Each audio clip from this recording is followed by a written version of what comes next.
assessment with each one as to whether that change was appropriate or not. We would give our recommendation to the BBT, and if the BBT editors don't agree with our recommendation, then it goes up to another panel called the Revisions Adjudication Council. And that panel has the final decision in terms of deciding what to change. That panel consists of BBT trustees and GBC members. So this editorial review panel was set up for this purpose of kind of adjudicating or deciding or recommending what changes are appropriate and which aren't. As part of that panel, the first thing we decided that we would do is make a thorough study of everything Prabhupada said that we have reported on the topic of ending of his books. And so we did that. We went through his letters, his conversations. We talked to many devotees who were involved in the editorial process. We tried to hear as many memories as we could about that topic. So we tried to be thorough and diligent in that regard, the whole committee. And then a subcommittee of the ERP, the Editorial Review Panel, consisting of 3 members. I was chairing that committee. A subcommittee decided to, we were tasked to create a set of principles that would guide our decision making. So we thought, okay, now we've studied Prabhupada's instructions on the topic. Next, we don't want to be going through the books and just going, well, this one feels right, or this one doesn't feel right. Because, we could get things wrong that way.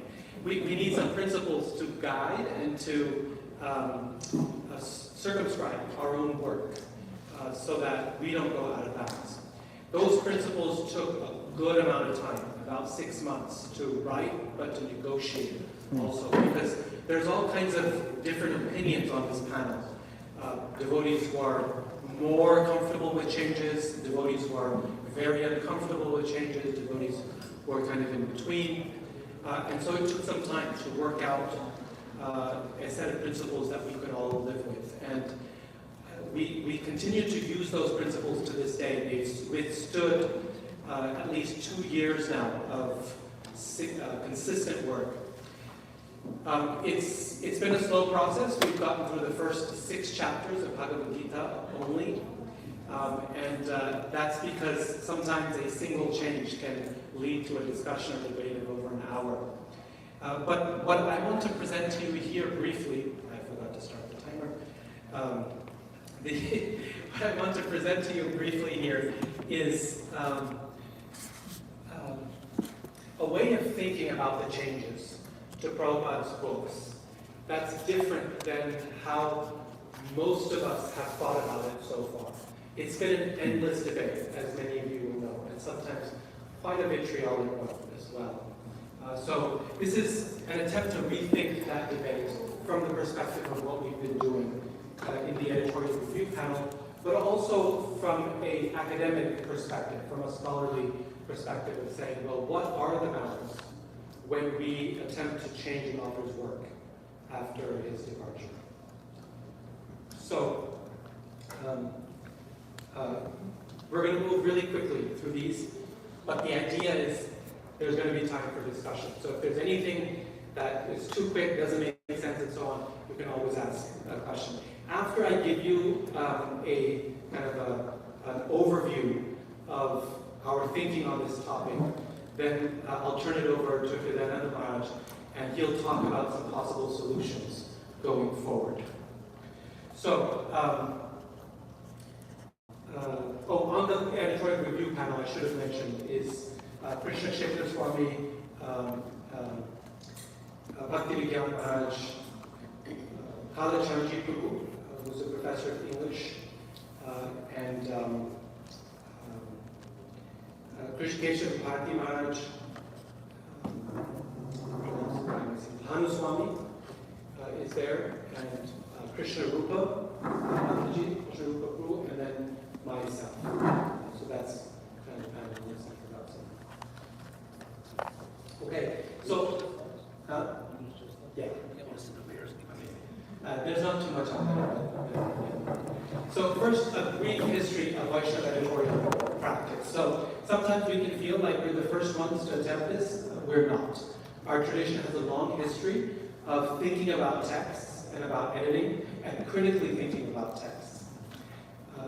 One of the things that Hridayananda points out regularly is that the Mahabharata, as we have it today, is a corrupt text. What that means is that over time, it has gone through a variety of changes, so much so that certain sections of the Mahabharata are not reliable anymore.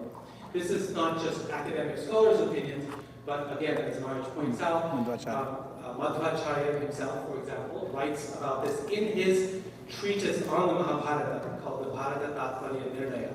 He talks about how certain sections of the Mahabharata are not reliable because they have been changed over time. Actually, to go even further back, Krishna speaks about this directly in Bhagavad Gita, where he says that yogo nashta parantapa. He says, the same knowledge that I gave you, that I gave to the sun god millions of years ago, that same knowledge I'm giving to you today. It's been passed down through discipline succession, but over time, that knowledge becomes lost. Nashta, in academic terms, the word is corrupted, which doesn't mean morally corrupted. It means that the text is not reliable because it's been changed by human hands over time. What can change in a work? Well, you can, books, the written text, even as it feels like it's permanent, is actually a very unstable thing. In the days before publishing, people would copy books by hand. And each time they copied, they would introduce certain mistakes inadvertently. Occasionally, they'd add comments on the side. Why? Because they forgot a line there. Or because they wanted to add their own notes to the book in the margins. The next scribe will take that person's notes and think they were missing parts of the text and include it in the text. And in this way, the book changes inadvertently. Sometimes it can be just because pages are lost over time. So if we come closer to our time period, Srila Jiva Goswami Sandarvas, he mentions that he is recompiling and cleaning up, he says, a text that was originally put together by one Bhatta from South India, which we tend to regard as Gopal Bhatta Goswami. He says the work was Kranta Vyutkranta Khandita. It was all mixed up, the pages, it was lost, sections were lost, it was confused, and he is now cleaning that up and making it a strong work. And then also, after the Goswamis left, Rupa and Sanatana Goswami, the older Goswamis, they tasked, well, during their lifetime actually, Jiva Goswami was helping Rupa Goswami edit his books. And that editing process continued for the entire time Jiva Goswami was assisting Rupa Goswami. But we know from Bhakti Ratnakara that that editing process continued after Rupa Goswami's departure from this world as well, because it wasn't complete while he was there. And so that first shipment of books that went from Vrindavan to Bengal, the famous one which Srinivasacharya took over, and they got lost. We know this story. That first shipment probably did not include Bhakti Rasamrita Sindhu, the Nectar of Emotion, and it probably did not include Brihad Bhagavatamrita, because those works Jiva Goswami writes in a letter recorded in Bhakti Ratnakara that he held them back to complete the editing on those books. If you look at Vaishnava commentators, they are well aware of the fact that these changes are introduced in books. And they will often give pathandana, which means an alternate reading, an alternate version of the same verse that they're commenting on. And they'll say, this is the one reading, they'll comment on it, and they'll say, this is an alternate reading found in other manuscripts. Sometimes they'll say, in the north of India or in the south of India, you find this verse instead. And they'll comment on that. So they're very well aware of the fact that books change over time. In modern times, books change as a result of other factors. Editors, typists, transcribers, printers, all kinds of reasons why a text will end up not being what the author originally intended. Now with Srila Prabhupada's works, this is a particular challenge, because if we look at the history of Prabhupada's editing practices, Prabhupada in general did not write his books, except for a few chapters at the beginning of Bhagavad Gita. He dictated his books. He spoke his books. This is, of course, a long practice in our tradition, which has oral roots to it. This made it particularly challenging on the editorial side. Prabhupada would dictate his books, and there are recorded conversations of Prabhupada with his disciples, where his disciples are talking about how it's incredibly difficult for the transcribers to understand Prabhupada's accent. And they try, and then they'll get a hang of it, and then the devotee will change their service, and the new devotee will come. And they'll have to practice as well. And a lot of mistakes were introduced as a result of that. Prabhupada was also aware of the fact that his editors were less than competent in certain regards. So there was major language issues as well that occurred. On two levels. One was Prabhupada's English was incredible for a Bengali gentleman. It was still not up to what was needed for a published English book. Prabhupada knew this very well, and this is why he told his disciples again and again to correct for English and grammar. And that's probably his most common instruction in regard to editing, is to fix his grammar and his vocabulary. And you can see this if you read the original transcripts, Prabhupada's own typing of the first 6 chapters of the Gita, or his dictations. You can see that very well. So there was a language issue there. On the side of the editors, there was another major language issue, which is that they were very new learners of Sanskrit and of Bengali. And that meant that there were instances where they simply didn't understand or misunderstood what was going on. In fact, the most famous conversation that Prabhupada had about editing, often called the rascal editor's conversation, that was prompted by someone misunderstanding the case ending on a particular word. It said munaya, which they read as a plural, a nominative plural, subject plural word, but it's actually a vocative word. And Prabhupada got upset that the Sanskrit editors did not catch that. There's also, language, accent. There was also an issue of speed. Prabhupada was translating really fast and commenting very quickly. And he kept telling his editors, 20 pages a day, 30 pages a day. 2 months, right? There was a push. There was a sense of urgency because Prabhupada said, as he writes in Chaitanya Charitamrita, that I don't have much time, just like Krishnadas Kaviraj Goswami. There was an issue of knowledge of theology, where the early editors were not well aware of the theological subtleties of our philosophy in the way that many devotees are today. And you can see that emerge in their editing often as well. And then the last one is the process that Prabhupada used to edit to produce his books. He usually dictated his books, and then that was the last time he saw them for most of his books until they were actually printed, and he was given the printed copy. This is unheard of in publishing in today's world. Right? It's unthinkable that the author would not see the work from the time he dictated, not even wrote, dictated to the time it was published. There's a few exceptions to this. One is Easy Journey to Other Planets, where the written record shows of his letters that he did do a line-by-line read of at least parts of that book. But most of the time he did spot checks. He would be reading to his own books, or his disciples would be reading to him, and he would correct them publicly, or he would correct them privately. He might say something in a lecture, and so on. So mostly it was spot checks. There's less than 100 letters that Prabhupada wrote, and conversations. Letters, conversations, instructions. Less than 100 that Prabhupada gave on record in regard to editing, which is, given the thousands of letters and conversations we have, is a minuscule amount for an author who wrote over 70 volumes of works on this topic.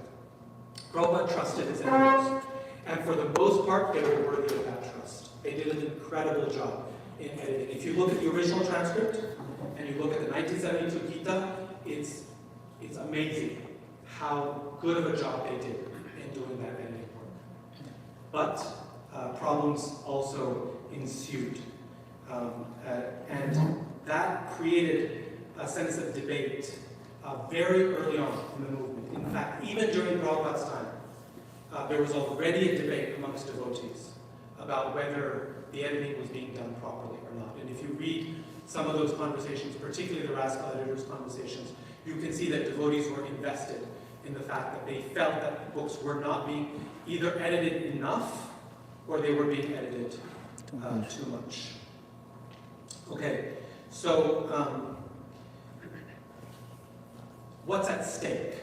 There's three major questions that, in my study on the topic, the debate gets really, like I said, sometimes it gets vitriolic, it gets really impersonal, very angry in nature, but when you try to boil it down, there seem to be three main issues that everyone is asking. That's both sides are attempting to answer.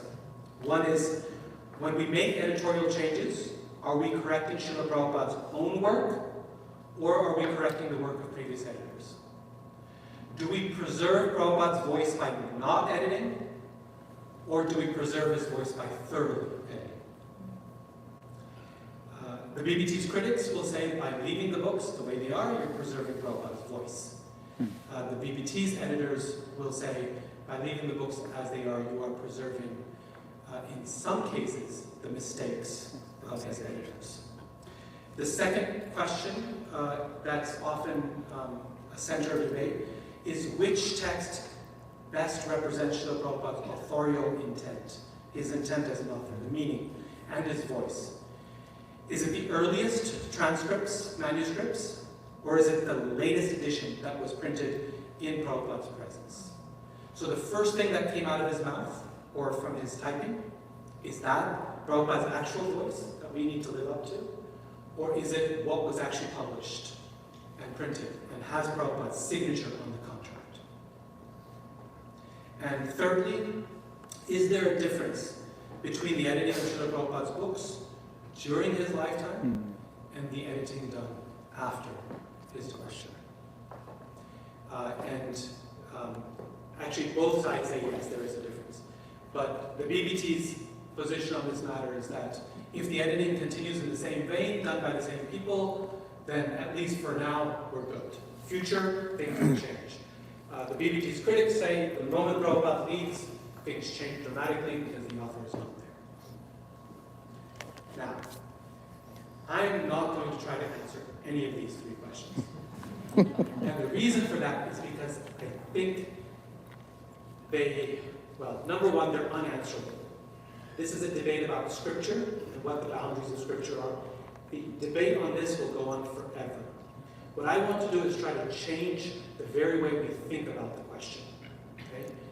I want to change the terms of how we're thinking about it and try to think of it in a more historical and systematic way. And that's by asking this question: what do we mean by editing? Most of the debate that happens comes from an understanding of editing in a commonplace sense of the term, which means the type of work that publishers do with authors before they publish their book. It's the type of thing an editor will say, you know, this doesn't make sense. Can you change the way you said this? Or, that's a wrong fact. Can you fix this fact because it's not true? Or, this grammar is wrong. Let's edit this for proper grammar. This type of editing that editors do before a book is published, when I publish a book, we go through, I don't know, I do one round of editing, I do a second round of editing, then the acquisitions editor reads it and gives broad feedback on the book, then a copy editor goes through it, then a proofreader goes through it. Every stage, I'm involved, every step. In this sense of the term, I think editing basically has to stop after an author's departure. There's no reason to continue editing in that way, because we don't have the author to consult. However, there's another sense of editing, which I think is the one that's more relevant to what the BBT has been doing. And this is called text critical editing, or textual criticism. This type of editing, critical editing, is basically when scholars attempt to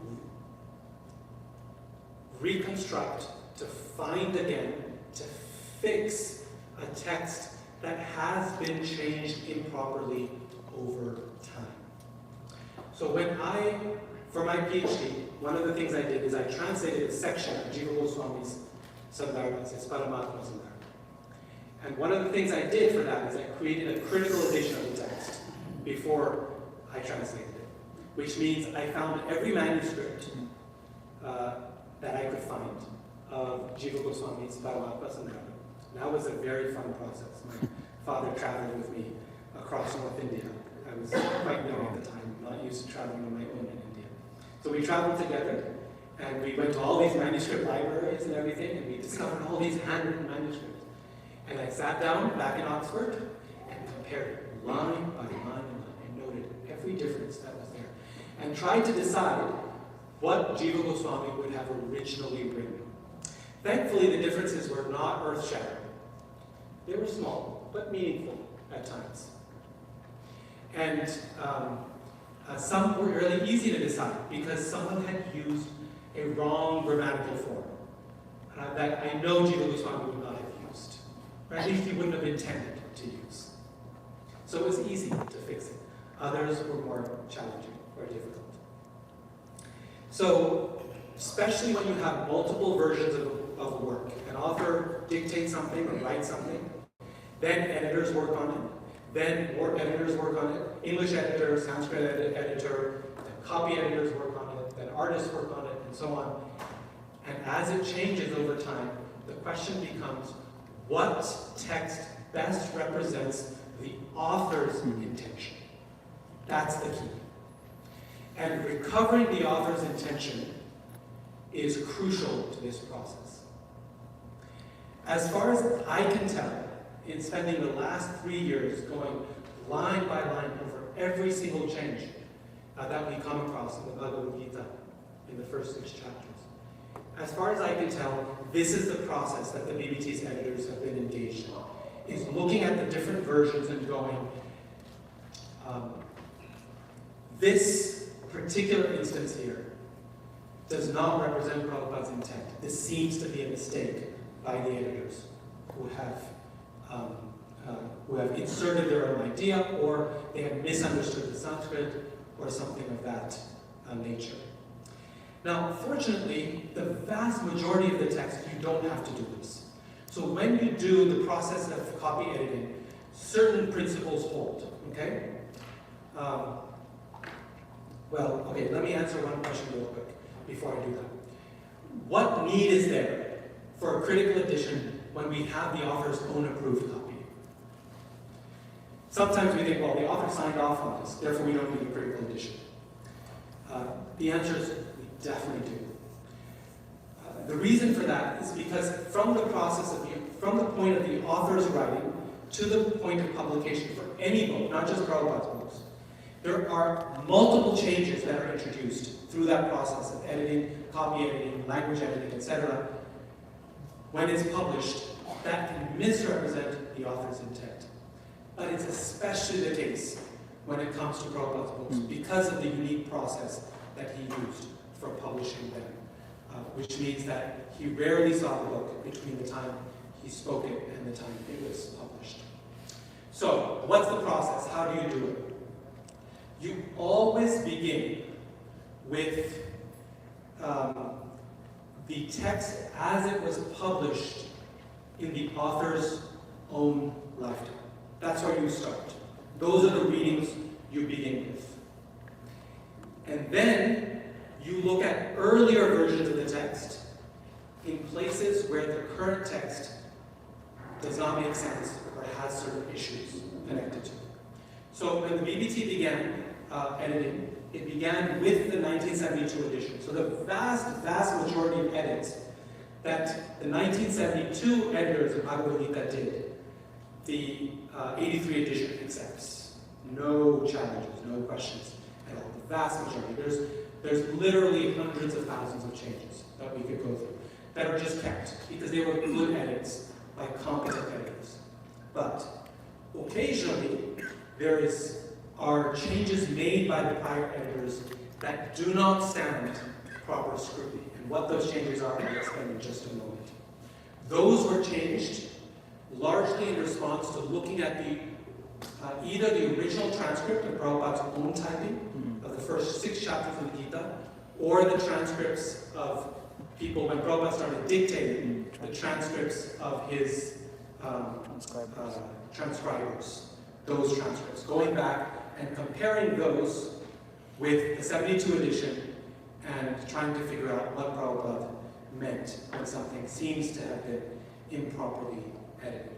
And then reconstructing, usually based on that earlier typed edition or the earlier dictated edition, reconstructing what should be there.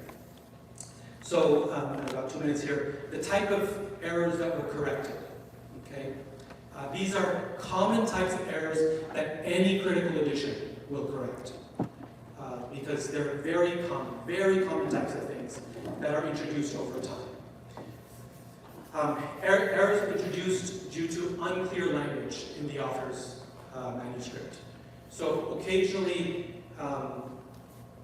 there'll be something that's a little unclear, and the editors took the wrong interpretation of what was said there. So Prabhupada typed in Bhagavad Gita, he said, because the spirit soul is so small that it is impossible to kill him by any material weapon, as it will evident from the foregoing verses. Okay, this is what was typed by Prabhupada. 72 says, the spirit soul is so small that it is impossible to kill him by any material weapon, as is evidenced from the previous verses. Okay? Foregoing means previous. But what's the problem in the original manuscript? Prabhupada says, as it will be evident in the foregoing verses. Well, foregoing was the wrong word. Krishna says that this Nainam Chindanti Shastrani Nainam Dahati Bhavaka, that the soul cannot be killed by any weapon. It comes 2 verses after this one. So the editors tried their best to choose. Should we choose will be, or should we choose foregoing? And they chose the wrong one. They chose foregoing. And so that was fixed later on in the 83 edition. So this is an instance of errors introduced due to unclear language in the author's manuscript. Then you've got errors introduced due to misunderstandings of theology and Sanskrit. This is one of my favorites. It's Madhavendra Puri's prayers to his bath. He says, O bathing, I offer my obeisances unto you. The editors in 1972 couldn't figure out how you could pray to your bath. So they said, bathing, I offer my obeisances to you. So the object of obeisance is now the Lord, it's not the bath. Okay? So this is misunderstandings due to theology, not recognizing what's being said there. The sounds of the verse is there, but also it's difficult, the verse itself. Errors introduced due to misunderstandings of the author's intent and linguistic style. Okay, this will take too much time if I go through each one of these. But this is another category. Sometimes an author will have a particular style of speaking that can be misunderstood really easily. This is actually the one. Krishna consciousness, and to act in such modes, one has to learn one's relationship with the Supreme. Krishna consciousness, to learn that, and to act in such modes. 1972 said, to understand Krishna consciousness and action according to the modes, one has to learn one's relationship with the Supreme. So in order to understand how to act according to the 3 modes of nature, you have to learn your relationship with the Supreme. But that's not what was intended in the original text. Prabhupada is not talking about the modes of nature, he's talking about modes of acting in Krishna consciousness. So it was revised to understand Krishna consciousness and action according to its modes. There's only one word change here. Only one word from 1972. The to From is. the to its. But it completely changes the meaning of the passage. Errors introduced by typists and transcribers. This is a really common one. It's called eye skip. It's one of the things I saw most commonly in manuscripts. Look at what happens. His appearance in his original eternal form is his causeless mercy upon the living entities, so that they can concentrate upon the Supreme Lord as he is, without any concoction or imagination, as the impersonalist thinks of his forms. Maya or Atma Maya means his causeless mercy, according to the Vishvakosha dictionary. Look at what that becomes in 72. His appearance in his original eternal form is his causeless mercy, according to the Vishvakosha dictionary. What happened there? This is a genuine mistake. Skip the whole paragraph. Look at the first causeless mercy. His appearance in his original eternal form is his causeless mercy. And look at the second.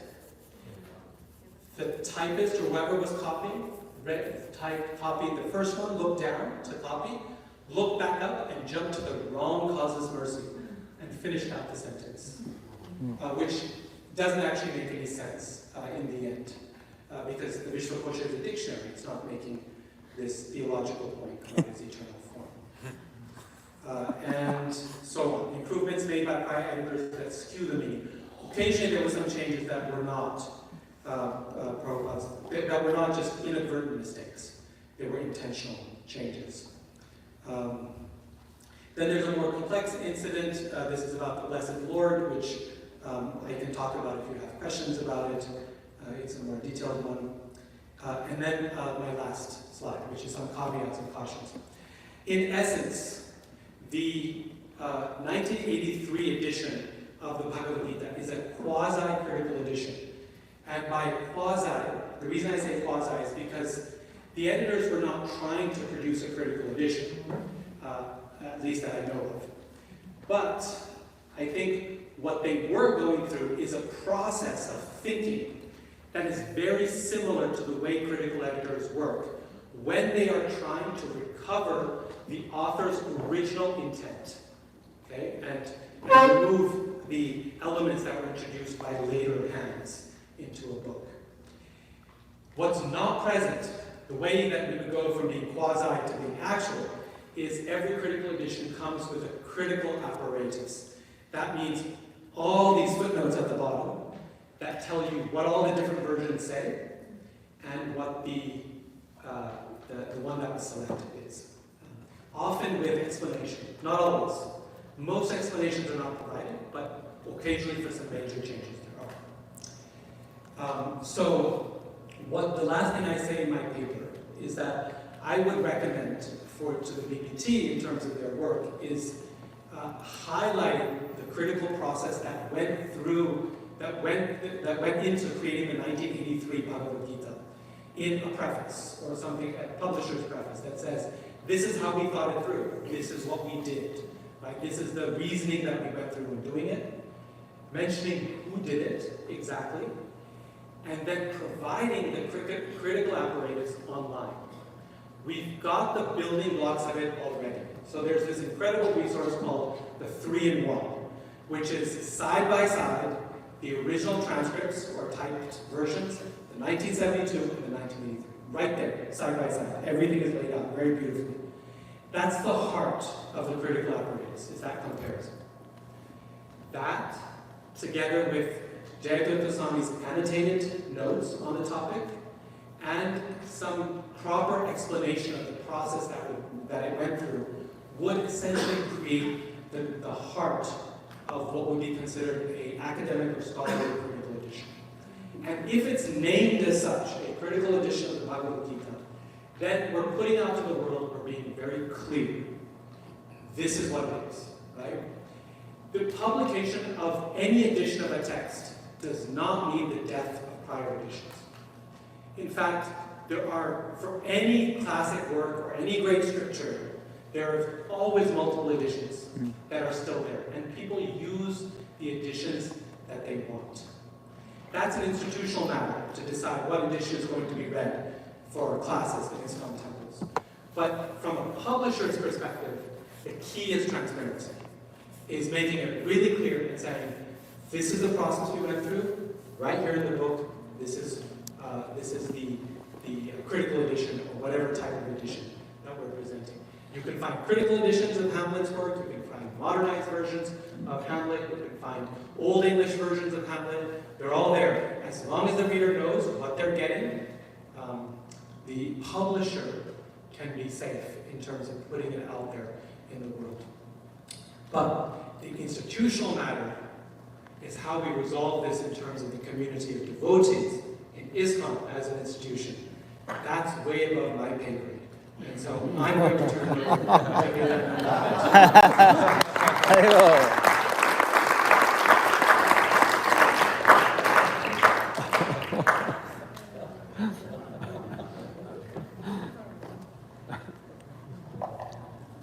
What's my pay grade?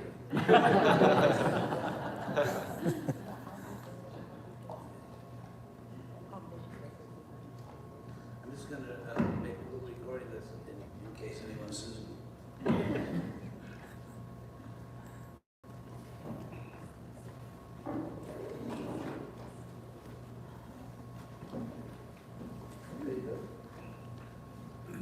First, I would like to thank Radhika Raman for a brilliant presentation. It's so refreshing because we've seen, frankly, a lot of inappropriate screaming and yelling about this. Even people who are supposed to be scholars and becoming very, what's the word, antagonistic. And I think that Radhika Raman Swami has given a superb example of real scholarship. He's not accusing anyone of anything. He's not at war against other Vaishnavas. He's simply explaining the facts. And so I think we should give him a round of applause.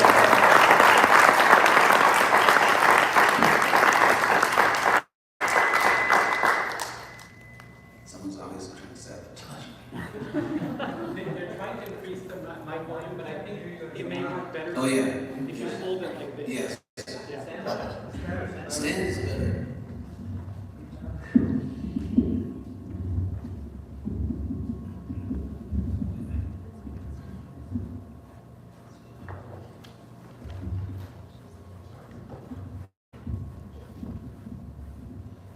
So, all of you, by Lord Krishna's arrangement, are leaders in North America, and I am very blissfully retired from such management. But I would like to very, very strongly recommend you that Radhika Raman is setting the real example of scholarship, spiritual scholarship. He's not calling anyone names. He's not accusing anyone of anything. His spirit is generous, and he's giving sincere devotees who spend their whole lives serving Krishna. He's giving them the simple respect that their motives are not bad. And it really is, as you pointed out, these issues arise always when you have a very important work. To give an example from Mahabharata, because there's about an hour worth of things I didn't get mentioned. That was a joke.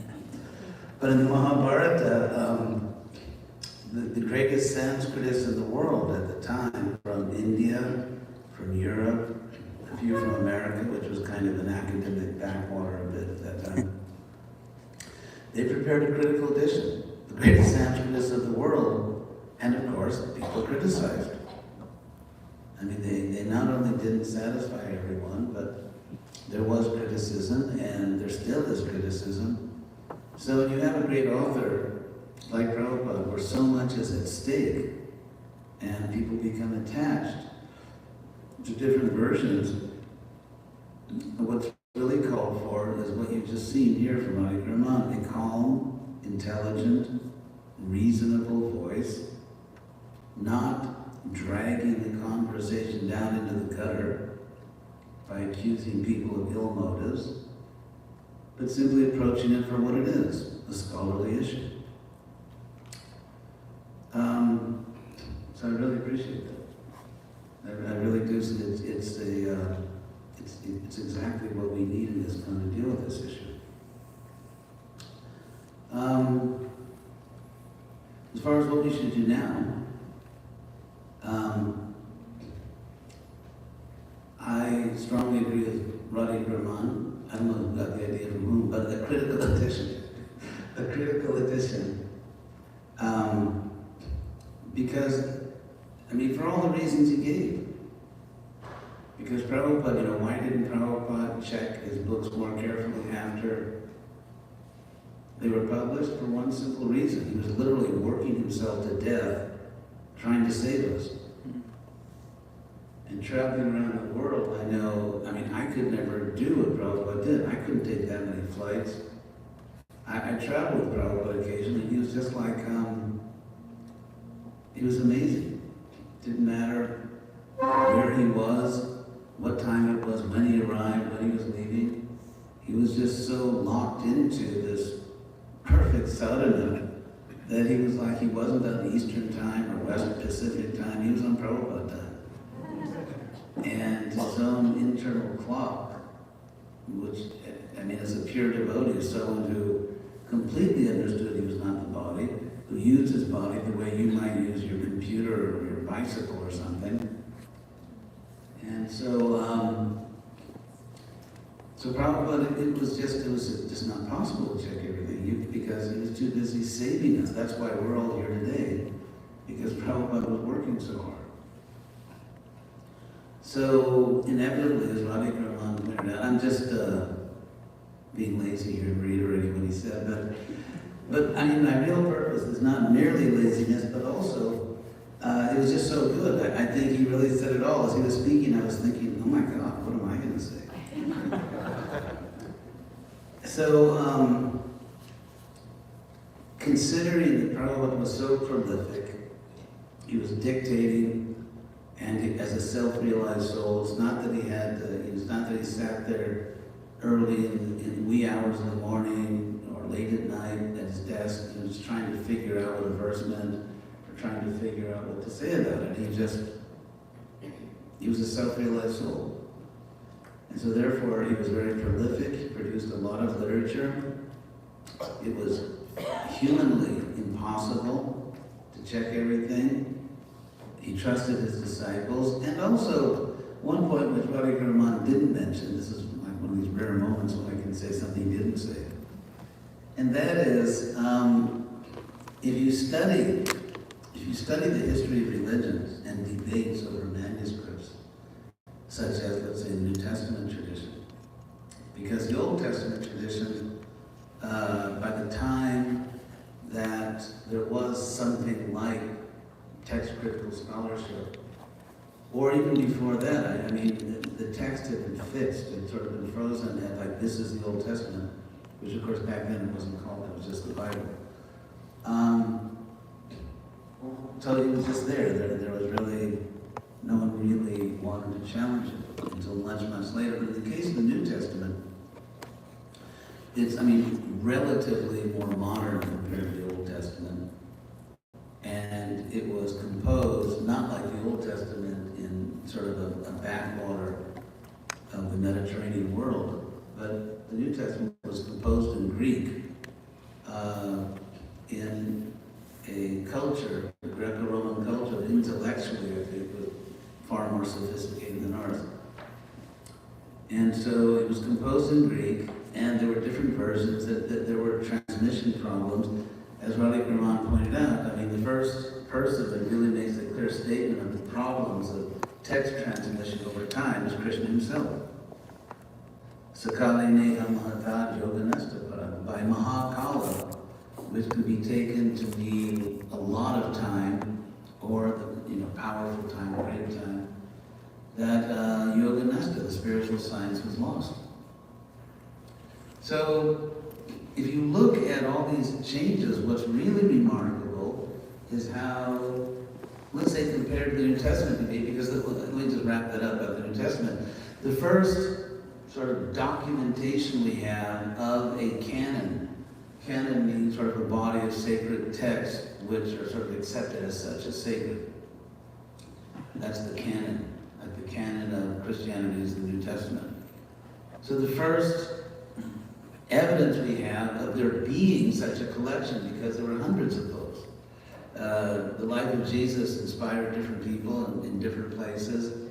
Everything from, in Upper Egypt means Lower Egypt, in the sense that as you go south along the Nile, you start to go into the mountains, and that's where the river comes from, up in the mountains, like the Ganga and the Jamuna come from the mountains. And so that's kind of where Eastern Mediterranean yogis went sometimes, up into Upper Egypt. And some of them were Gnostics, Gnosticism. By the way, the word Gnostic obviously is coming from the Sanskrit word jnana, and means the same thing. So they had their take on Jesus. There's a Gospel of Thomas, which I forget her name, that famous scholar at Princeton, I think, Pagels, Elaine Pagels, something. She believes that the Gospel of Thomas is just as old as the Gospels that made the cut, that made it into, and why certain books were accepted, usually was often more political than theological. Anyway, I don't want to go on and on and give a talk about the New Testament canon, but suffice it to say, there are real things at stake, like who was Jesus? And what did he actually teach? Was he a jnani? Was he a yogi? Was he just sort of, warning people about the apocalypse? Was he, as you get in the book of Matthew, just a, typical Old Testament prophet trying to reform and corrupted Judaism? And so there were real arguments and debates, and there were all kinds of different theories and philosophies.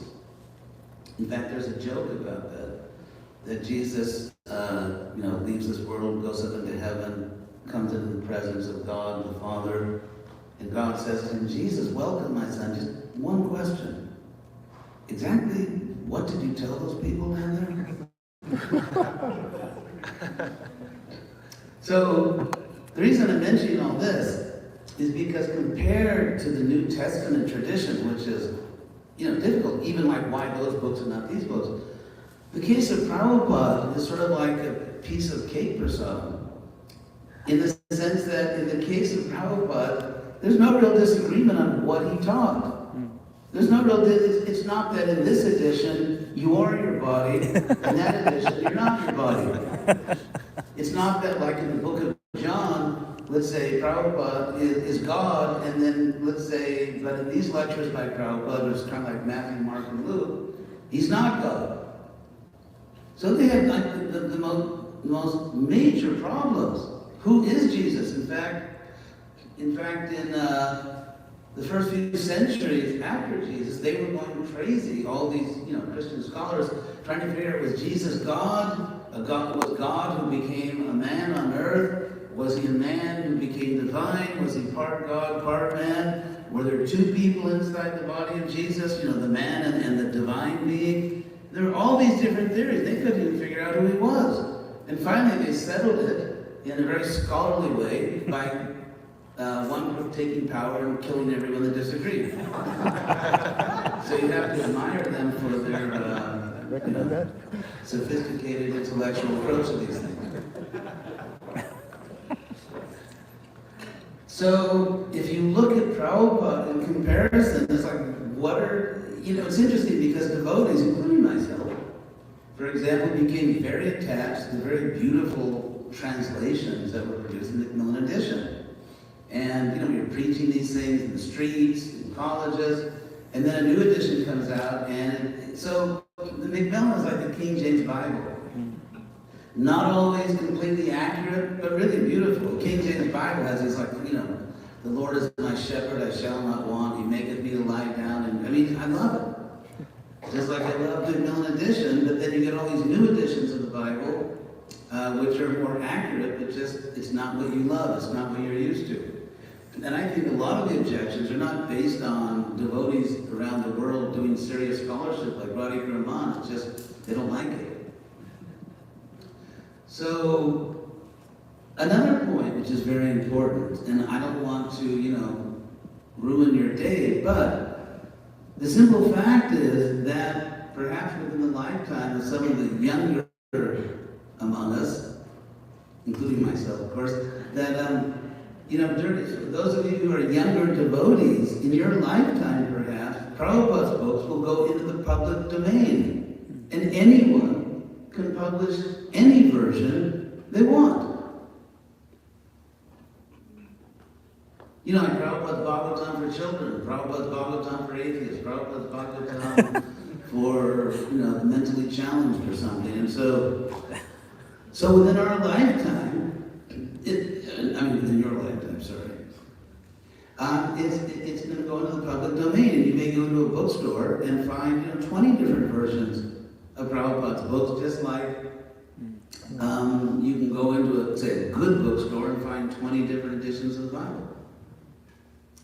So therefore, what do we do in the face of all this? I think exactly what Radhika Raman said. I think, and this was my idea from the very beginning. By the way, I suggested this to some of the most, let's say, warlike scholars in this town who have been, debating these points.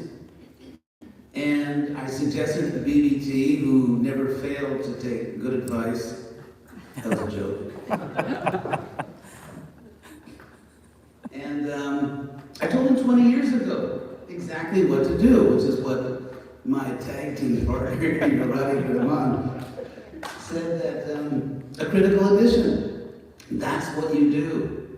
And so I believe personally that it's very dangerous to change the books that were produced during Prabhupada's lifetime, because I can foresee a time, say 1,000 years in the future, when people maybe doubt that Prabhupada, they're even, Prabhupada wrote any of the books. Or maybe they're all changed. And so when you start changing the books that were authorized by Prabhupada, God only knows where it's going to go. Because all of us are going to be gone, and we don't know where people are going to take it. And they can take it to very dangerous places.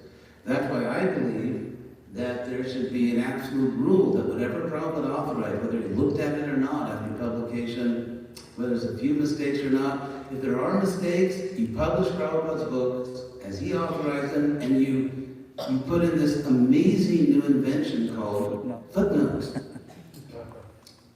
and appendices, and backnotes. And so you explain. In other words, treat people like adults. If people just say, I want the book that Prabhupada authorized, there it is. If you want to know the whole story, there it is, the critical edition. Everything is explained. Treat people like adults. Here's what Prabhupada did, just like Radhika Raman did. And this is really exemplary scholarship. I keep saying that, but it's really true. I think ISKCON is very fortunate to have such a brilliant and non-violent scholar. I think those two actually go together. I think the real scholars are non-violent because they understand these things. So I think this is the path forward as he laid out. Everyone put down your weapons, stop acting like a baby and calling everyone else names, and let's just do the scholarship. Let's just do the scholarship and show that ISKCON is a serious scholarly movement and lay it all out. It's not about heroes and villains. It's just about a very difficult editorial process because of Prabhupada's lifestyle, because of the language challenges, as you pointed out, and all these things. So it's not that they're, follow the trail, you'll find the rat. There's no rat here. It's just sincere young devotees trying to do their service. And ultimately it has to be in the hands of real scholars. And so the fact that Radhika Raman got engaged is a huge leap forward. Because actually he's a qualified scholar.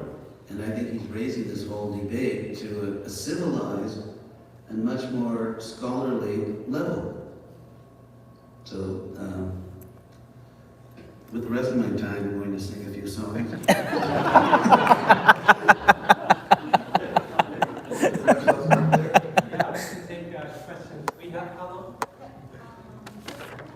Yeah, some time. So do you want to just come up here? Or maybe should we sit together? Yeah. So dinner's in 15 minutes, right? You can go for 20 because we started very late. Yeah. So I'll run around.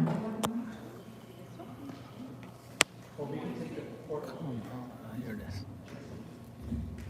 Okay, hands first hands. Okay, we got one back.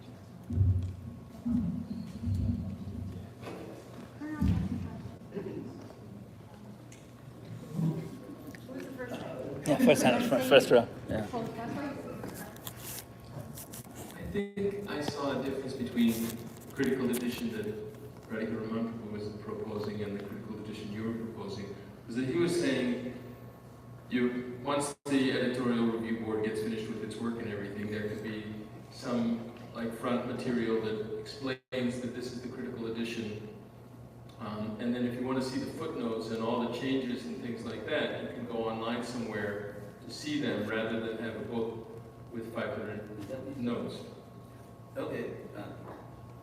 Or 1,000 notes, or however many notes they're going to be. Yeah, so from my perspective, it's both. As in, there should be a critical edition that's truly a scholar's edition in the way that Maharaj described. And then the 83 edition, I think, as it's published now, because that 83 edition is now an artifact of history, as in, it's never going to go away. It's always there. Once a book is published, it's permanent.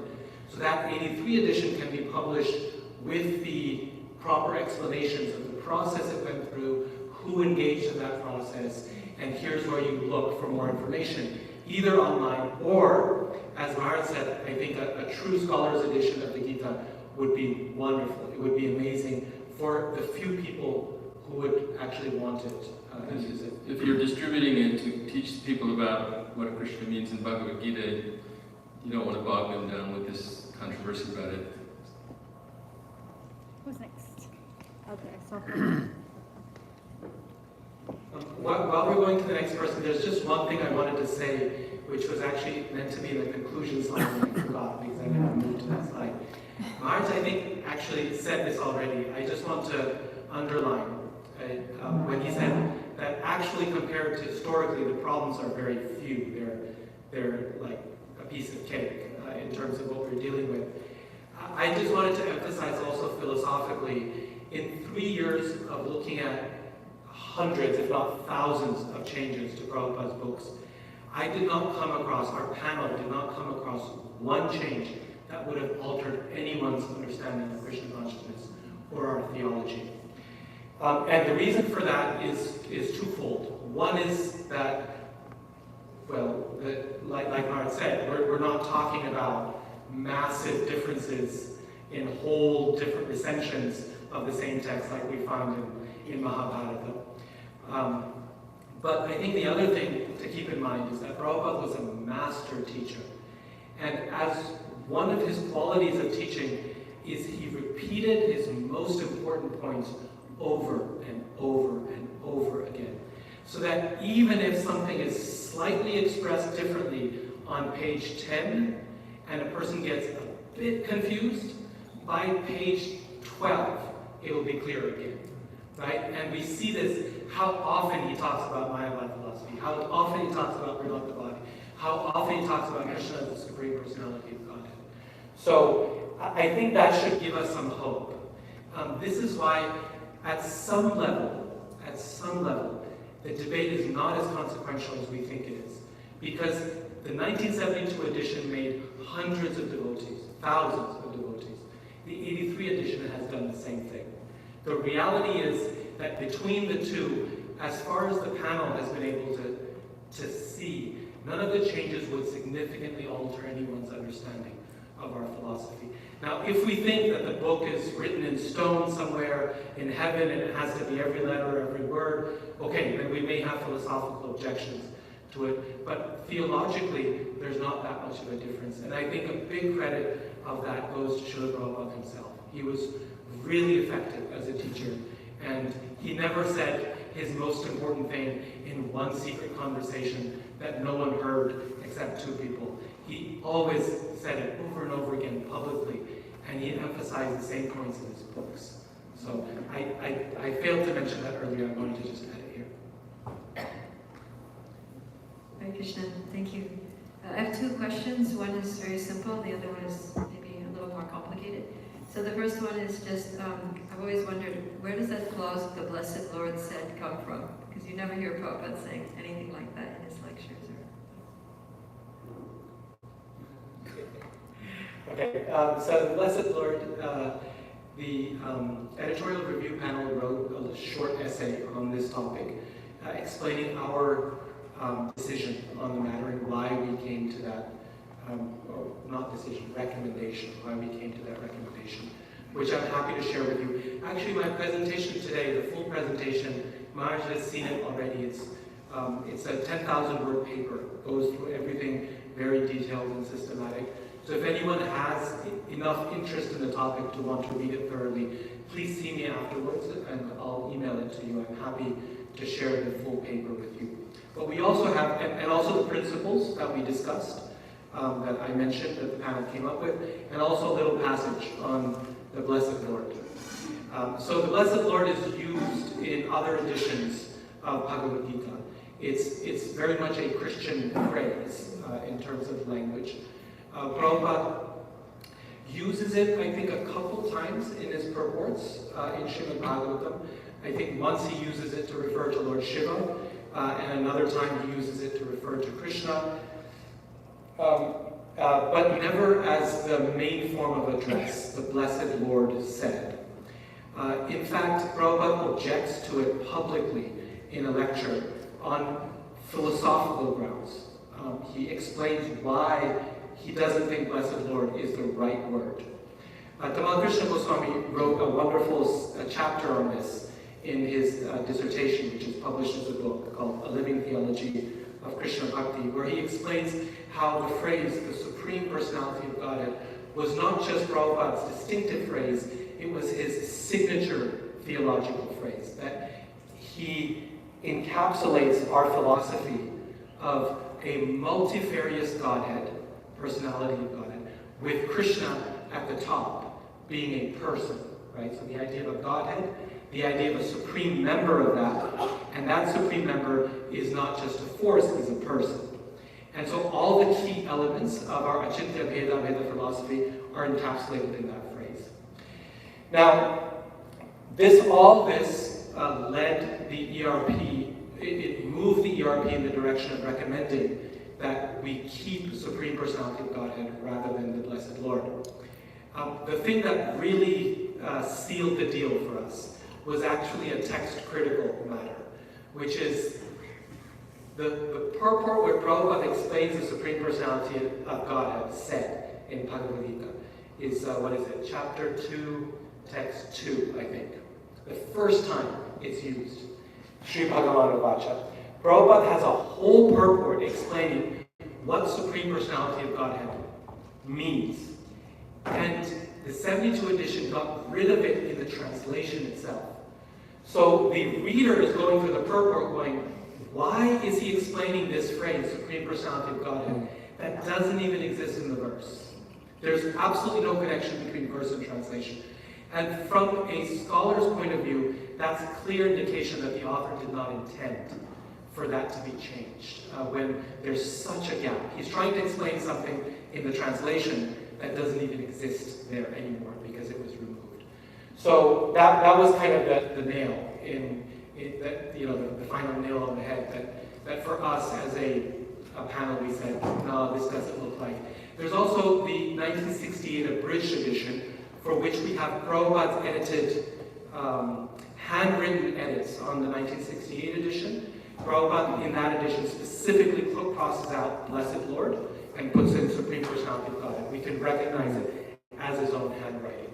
So there's enough instances of this that it seems to be the case that the 1972 editors convinced Prabhupada that this would be easier for the public to understand, and Prabhupada agreed, but never quite happily. It was sort of a grudging agreement. This is the last thing I'll say on this topic, but in textual scholarship about critical editing, this specific scenario is raised.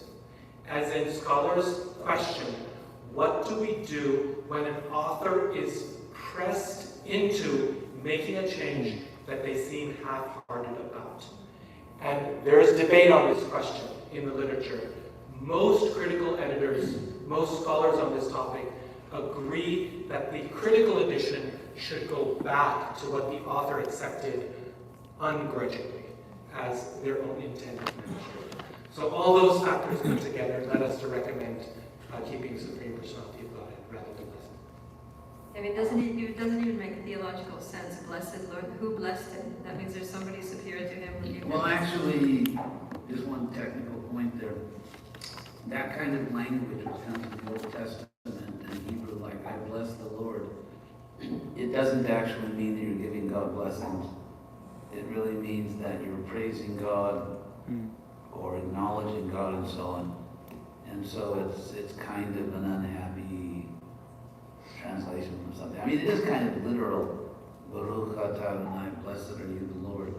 That's like almost every major Hebrew prayer begins with those words. Blessed are, what they sing, blessed art thou, blessed are you, God. And so it doesn't really mean that, the person is blessing God. It actually has a different meaning. My other question, I thought that was going to be the simple one. Anyways, the other question was that, as you know, there's quite a bit of tension between certain individuals on this topic of editing, and some devotees can be quite militant about it. And so what is the best way to handle that within our movement? That's Maharaj's question.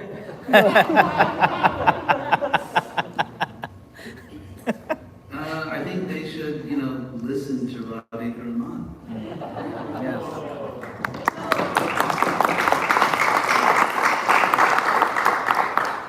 Because as far as I can see, some of the devotees that are most militant and insult other people and everything don't know half as much as he does about the topic. And to just, it's a symptom of the mode of passion. Krishna says actually in the Bhagavad Gita, very interesting verses, 18, 20, and 21, where Krishna's explained the difference between worldview or knowledge, consciousness, and the mode of goodness and passion. And the difference is that in the mode of passion, a person sees differences as fundamental. They cannot be resolved. People are just different. Genders are different. Species are different. People, just things are just different. And the differences are fundamental and cannot be resolved. Whereas in the mode of goodness, one sees an eternal unity within the apparent difference. Diversity. And so therefore, to me, trying to divide ISKCON into two parts, where one part is sincere, the other part is sincere, one part cares about Prabhupada, the other part is sort of like scoundrels. To me, it just seems that maybe someone should stop eating so much chili or something. Just, chill, as they say. And I think as Radhika Raman said, because he's obviously coming from a Sattva platform. Just look at him. He's like emanating goodness. so that's how I see it. It's just completely uncalled for. It's completely foolish to think that all the people that disagree with you on this issue are just bad people or scoundrels. That's not the case at all. So if we put all that nonsense aside and act like ladies and gentlemen, we can get down to the real scholarly issues. And among those doing scholarship, I think Radhika Raman is really, he's really mastering this subject. Hare Krishna, so I have a question here, right? So I've read that paper, Radhika Raman Prabhu, and I've also read how the Bhagavad Gita editions came to be, and I've also gone through the BBT edits. I don't really have a stance one way or the other. I like to, think of it as independently, and it's just disheartening as a grand disciple of Prabhupada to see all these Prabhupada disciples fighting about it. But from Prabhupada's instructions, his main instruction was to edit and remove the mistakes. So why wasn't there a copy edited 1972 version created, which I think would solve a lot of concerns, instead of this quasi-critical 1983 version? And the second question is, the 1983 edition itself has multiple revisions. Because as recent as I was doing a youth group, the 2014 version of the yellow Bhagavad Gita has a change from the 2013 one. So why doesn't the BBT be more transparent and say, okay, this is the 6th edition or 7th edition? So thank you for that question. This is one of the editorial review panel's, we can say, I don't know if we call it a recommendation, but request to the BBT actually one of our earliest requests was to clarify the process for the future. Because I think the ongoing nature, and I think part of what makes devotees very worried is the fact that it's not only an ongoing process, but it's potentially an endless one. And as Maharaj was saying in his talk, that's scary, right? That's worrisome.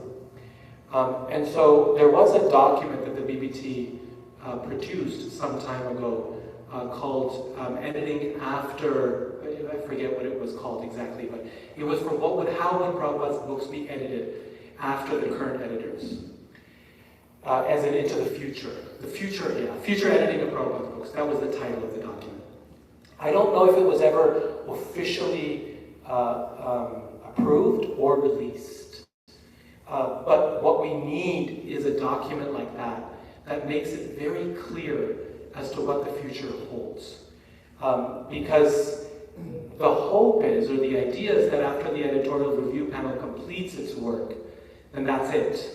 That's the assumption that we've been working on and others have been working on.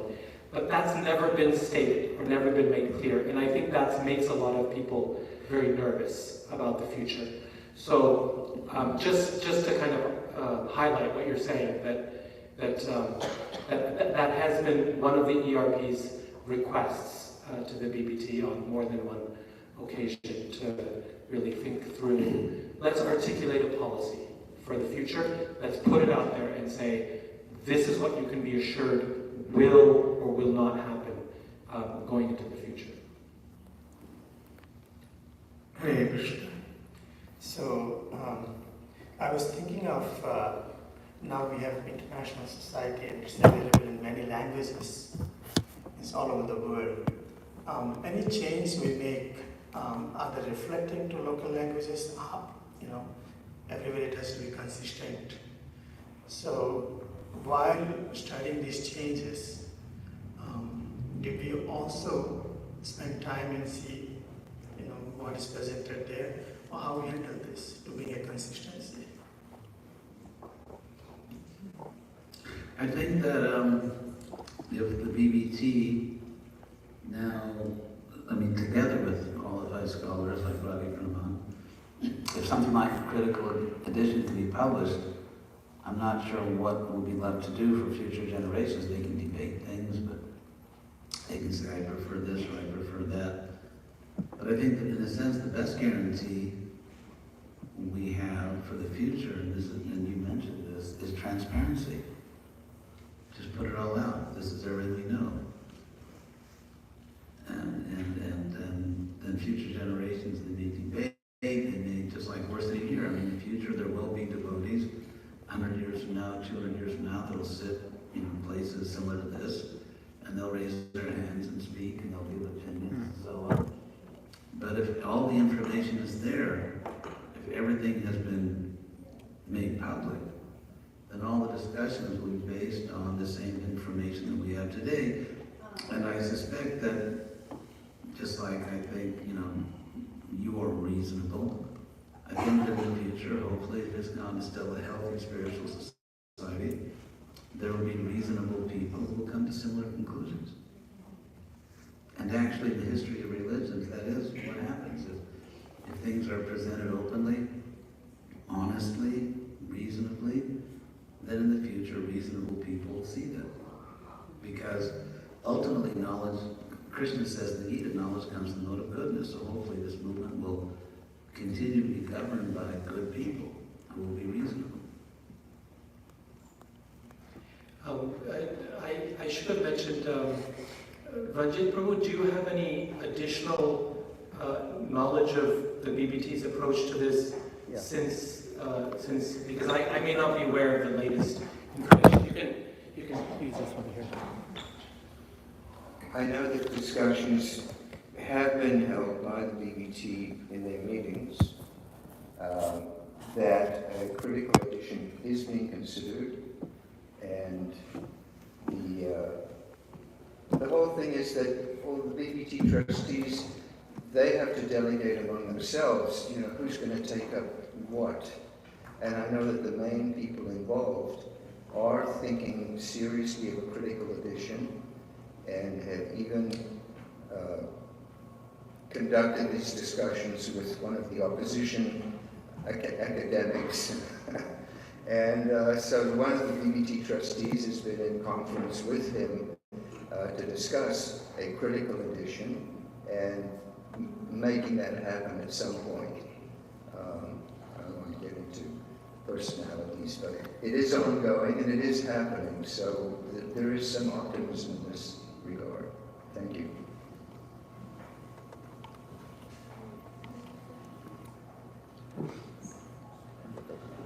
Quick question, in the geography I'm in, the tempo seems to have come down on this issue. About 10 years ago, it was like arrow was going back and forth.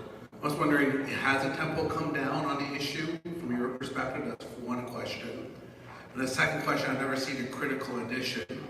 The word critical scares me, so just as a simple frontline book distributor, will on that Bhagavad Gita, when we're handing it out, will it say critical edition on the actual? I don't think anyone imagines that we're going to distribute critical editions on Sankirtan. As Radhika Raman mentioned, this is for scholars or just people who are interested in understanding at that level. But for Sankirtan, I think we just have to distribute the same books we have now.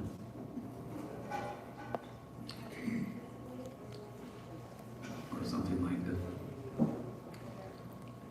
And by the way, critical edition is a standard academic term. I know what it sounds like.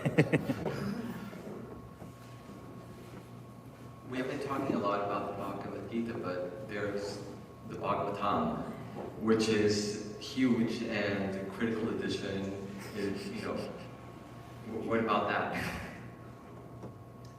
Yeah, the ERP actually originally started with the Bhagavatam, and then the BBT said the Gita is the more problematic case because devotees feel really upset about the Gita. Let's switch to that. I think honestly the Bhagavatam is going to be a bit easier simply because the changes were less extensive and most of them were not connected to the translations. So the changes that actually most people feel upset about tend to be the most visible ones, which are in the translations. And those are actually the ones that from the ERP's perspective are less consequential because the translations, you have the Sanskrit to look to. You've got another kind of measure there. It's the purports that we worry about the most. And thankfully the changes there are much, much fewer than they were in the translations, like by far. At a large margin, they're less. But even less so in the Bhagavatam. So it's not to downplay the fact that something similar might be needed for Bhagavatam or Chitta-Vichar-Bhagavatam, but I think the issues are more severe in the Bhagavad Gita, and the argument is also more fiery when it comes to the 72 versus 83 edition of the Gita. I think Mari just had his hand up for a long time here in the front row, so eventually we can get to him. Okay. The question I had was answered by Rajesh, and I did have a comment, but I don't know if it's necessary. Okay. You want to make your comment here? Well,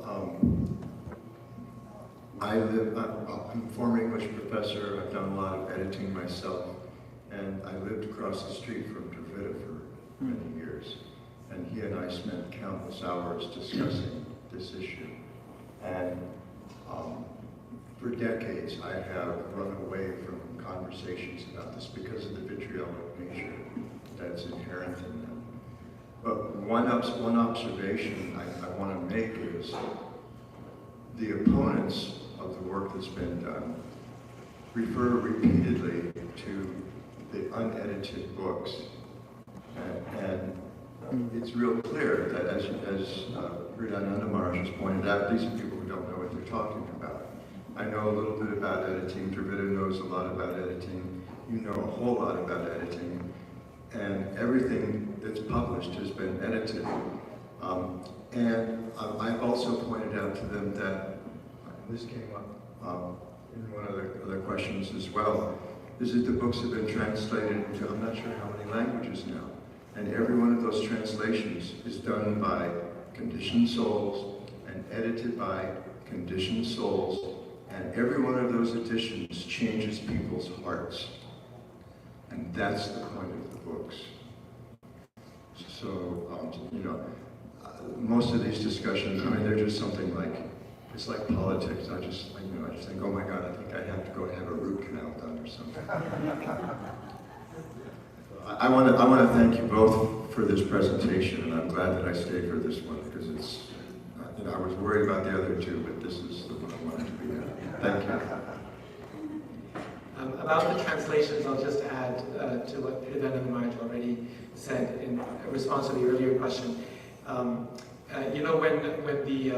When the Buddhist texts were translated, when they were transported to China and translated shortly after, the initial translation that happened was using Taoist language,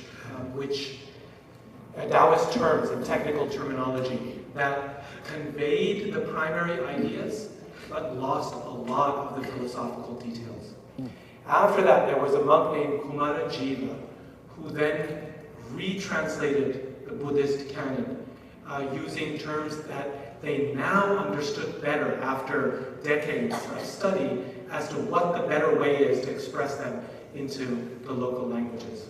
I mentioned that just to say that it would not be surprising if our translations of Prabhupada's books require a retranslation over time. I know because I read some Hindi, the Hindi translation of Prabhupada's Gita is extremely difficult to understand. The average Hindi speaker cannot understand the language. It's close to Sanskrit. And number two, if you pick a random purport, there's misunderstandings of what the English is saying that have been then carried over into the Hindi. Again, none of these misunderstandings is going to change anyone's understanding of the fundamental philosophy of Krishna consciousness, which is why the Hindi edition still makes amazing devotees, but it's still a misunderstanding of what Prabhupada was saying, probably because the translator didn't quite understand the English construction of that sentence. So another round of translations would not be surprising, and I know some Gita, the Dutch Gita? Dutch Gita, yeah. Yeah, the Dutch Gita is already being retranslated, or has been retranslated. Has been retranslated. If I could mention something about the Buddhist case, just so you'll all understand how immensely fortunate we are. When I was at Harvard, I had sort of a friend, acquaintance, who teaches Buddhism. He was the main teacher of Buddhism at Harvard.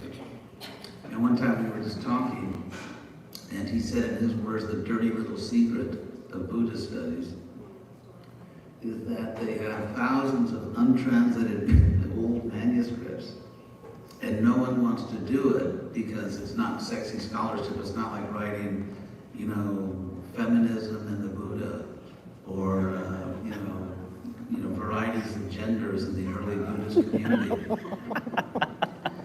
And so, because of that, there's like this huge number of early manuscripts, and no one translates them. They don't really know, they're not really sure what early Buddhism was, because no one wants to do this, the dirty work, to actually slug it out and translate. So, if you consider our situation, the fact that Lord Chaitanya's personal associates often were literally the greatest scholars of their time. Rupa Goswami, Sanatana Goswami, so many others. The fact that everyone all right there? This table fell by itself. Just a table. Fortunately, it's not a living entity. Prabhupada, if you look at great founders, or not founders, I was not a founder, but great spiritual leaders, great religious leaders, you look at Jesus, or Moses, or Buddha, or the Prophet, Prabhupada is by far the most heavily documented great spiritual leader in the history of the world. Yeah. He's like incredibly well documented. And Even take, for example, Muhammad, the life and teachings of Muhammad. It used to be sort of a cliche in religious studies that because Muhammad was born about 500 years after Jesus, that Muhammad is more historical. We know more about him with historical evidence. Now, there's been this big collective whoops, because it turns out that all the main sources for the life of Buddha were centuries after his life. Muhammad, what did I say? Buddha. Oh, whoops. God. It's the first mistake I ever made as an Islam guru. So, what does Hridayananda Swami says? I only made one mistake in my life. One time. I thought I was wrong. But I wasn't. Anyway, so if you look at the life of Muhammad, now scholars think we may know more, have better real historical evidence about Jesus than we do about Muhammad. And the first biography of Buddha, which is like a real biography, was written 500 years after he lived, 5 centuries of a telephone game. And so, in the case of Prabhupada, he's just like unbelievably well documented. You know, all the recordings, the letters, the room conversations. He's the most super documented leader. So the idea was, oh my God, you know, because this editing crisis, we're going to lose Prabhupada. I mean, seriously? So again, and as I've already pointed out, the little mistakes are more like stylistic, but in terms of the fundamental philosophy, which is what, in fact, toward the end of his life, Prabhupada even was seriously considering a plan to let his disciples translate the verses in the Bhagavatam, and he would just do the purport. And in the 3rd canto, there's several chapters where Prabhupada just copied the translations verbatim from the Gita Press edition. So the real, and as Radhika Raman pointed out, everyone is like, you know, wrestling in the mud, mostly over these translations. But as far as our basic philosophy is concerned, there's like nothing at stake. It's just a wonderful opportunity to fight with other devotees and call them names. So I think we need to calm down and just let the real scholars like Radhika Raman and others, Krishna Chaitra is an excellent scholar. ISKCON is blessed with really good scholars, and we should just calm down and let them do their work.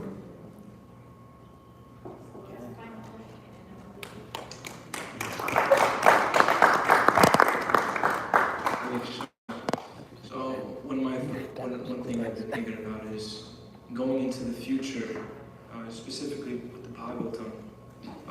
From my understanding, Prabhupada's dictations, the tapes were erased after they were typed and transcribed. So going into the future, you know, it could go into, did Prabhupada actually even say that, or you know, how to address these concerns possibly.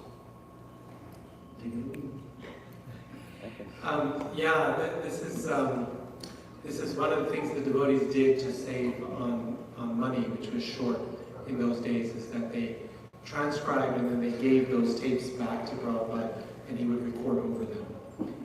And this happened over and over until the tapes were too bad to use and then they would run away, or in some cases kept. But we have the Krishna book, for example, the Krishna book recordings are there. So I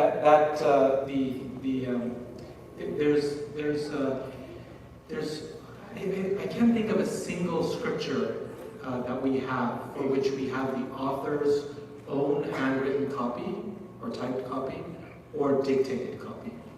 This is exceedingly rare. None of the works of our acharyas, none of the major works of the world's religions, that in itself is not a cause for concern. It's not so much because we have to recognize that before, very recently, before the past few decades, paper was not made acid-free. It was not very durable. So over time, everything from worms to weather to flooding, all kinds of things would damage paper. And the way to preserve a text was to have a clear line of transmission.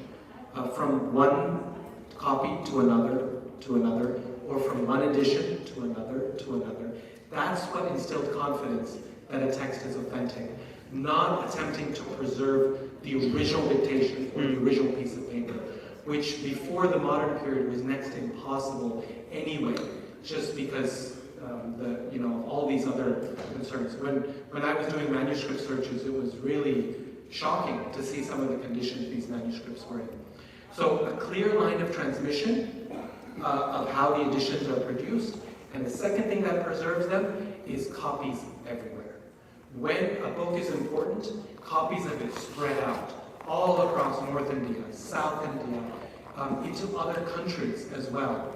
And that text, then, even if a particular copy ends up getting destroyed, then it'll be preserved over time. So Vaisheshika Prabhu has his Matsya project, right? And the idea behind that is put as many copies as you can in as many homes, and these books will survive for 10,000 years. If there's only one copy in one museum, there's a good chance it's going to be gone, right? So those two things, and fortunately with Prabhupada's books, both of those things are very stable, as in we have a clear record, thankfully. And the BBT's been doing a good job of this. There's the audit trail, something that's not publicly accessible, but where all the changes are being recorded. Who looks after that? Ananda Tirtha in Australia. Okay, yeah, so Ananda Tirtha Prabhu from Australia maintains this audit trail which records every change ever made, and when it was made, etc. So that we have a clear line of transmission. That's number one. And of course on the distribution front, we're really good. There's millions of copies everywhere. I think we're out of time. Very much out of time. So, thank you all so much for your attention during this session and for your wonderful, wonderful questions and comments. So I would like to thank Hridayananda Maharaj and Radhika Raman Prabhu for their valuable time. It's not easy to come all the way out here, take out time, and Radhika Raman Prabhu also had to teach well into the night, like late on Thursday, and it's just difficult, but it's just, like Maharaj said, we're so fortunate. Maharaj is also, you can see Maharaj is passing the torch to the next generation of scholars, inspiring devotees to take this seriously. The PhD is like the danda of the modern generation. So, it's if your children are into it, encourage them to take up scholarly work. We need more scholars like this, and they can give us more guidance. Thank you. Shri Prabhupada ki.